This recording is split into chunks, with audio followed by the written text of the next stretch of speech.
Yeah, who told him to start? They did, apparently. He killed them both. Yeah. MJ versus Jin.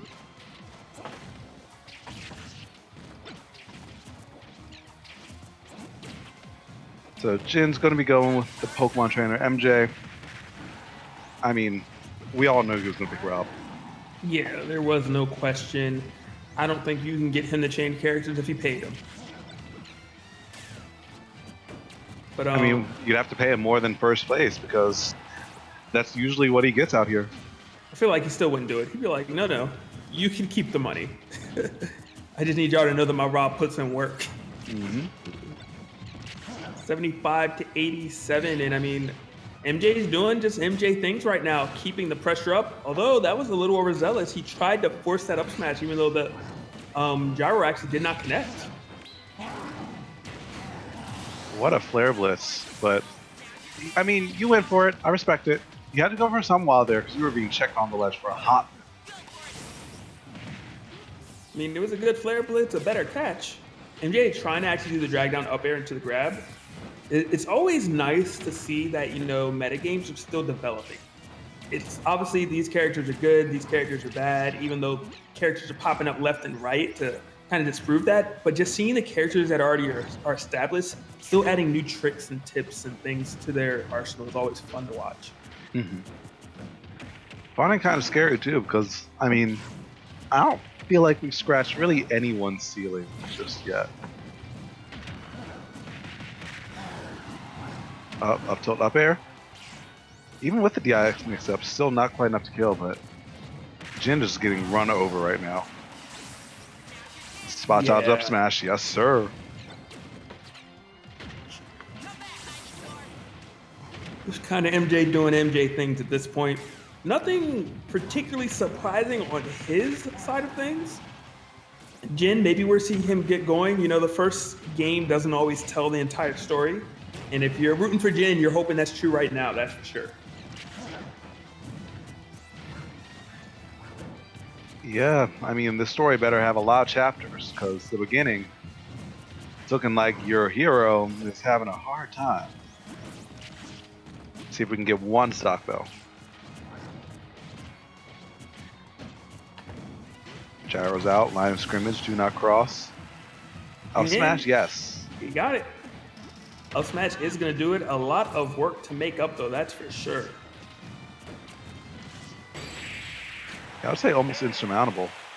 Oh, the double back air? No, you did him dirty that time around, MJ. But the gyro was there to stop a lot of punch attempts. It was a new line of scrimmage. Got a new first down. Game number one does indeed go to MJ. Relatively convincing, if you will. Winner of this does make it to winner semis to face ZD.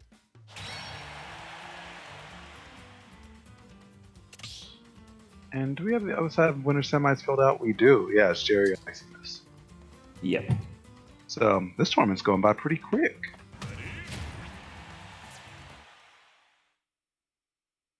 We're discussing that at the end of the event. Yeah, true. I shouldn't have jinxed it. I'm like, we already know we got at least 2 more best of 5s coming in from Jerry and MJ. Those boys have gone to game 5 so many times in the last 2 weeks. And apparently their set was an hour long last Friday. That's why I said, man, I'm like, Alright, but we'll worry about that when we get there, because right now we still have a whole set to finish right now between MJ and Jin, and oh no! Okay, that was a good switch, that was a good switch. If you didn't switch, you were super definitely. Yeah, like, MJ scouted it, and pretty much that was the only option you didn't really account for. So good job by Jin, recognizing the scenario, figuring out how to get out. And now that Jin has lived, Jin has just started turning up all of a sudden. We're seeing 50-60% unanswered. MJ struggling to hit the ground, but the charge art came out. And I hate to say it, but charge art was not the issue for MJ, at least not earlier. But it is this time around as that back air finds its mark. Yeah, I mean, back air is always an issue for connects. That looked like it hurt. But, I mean, it's still significantly better for Jin. You know, definitely showing, hey, I can fight your offense, I can match it, and doing just that. Took a little bit to get going, and yeah, Jin was on the verge of dying first, but Jin turned things around. That's what matters.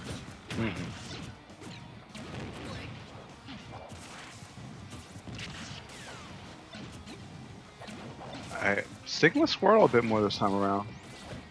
Using the evasiveness to break the last scrimmage in the gyro, but not able to get much damage off it. So swapping over to Ivysaur, going to try and get something going with the Razor Leaves, but even then, you got to hit them for it to matter. Yeah. I always want to just kind of pick Pokemon trainers' brains on how they choose a Pokemon to use. Oh my, you are a goner. I'm not sure if maybe Jin tried to side B there because it does push you back first. And maybe Jin was a little too close to the blast zone. But as I was saying, it's always interesting because, you know, at least in this particular set, the Squirtle has done the least amount of damage to Rob. Yet Squirtle is managing to still get a lot of playtime, and I'm just always curious to know what's making a Pokemon trainer decide what Pokemon to use, when, where, and why. Great question. I feel like the answer is going to be different for every trainer. That's what I want to ask them all. They want to catch them all. I want to ask them all. Charizard is out. Going to try to find maybe a back air. Maybe an up smash might be able to do it with some mediocre DI. But MJ is like, you know what? How about we just make it so you don't connect with anything? I'm going to just keep on doing my thing, applying this pressure, and is going to take the game with an up smash. Yes, sir. MJ 2-0 over Jin. And looking like he's about ready to ride this hype train all the way through.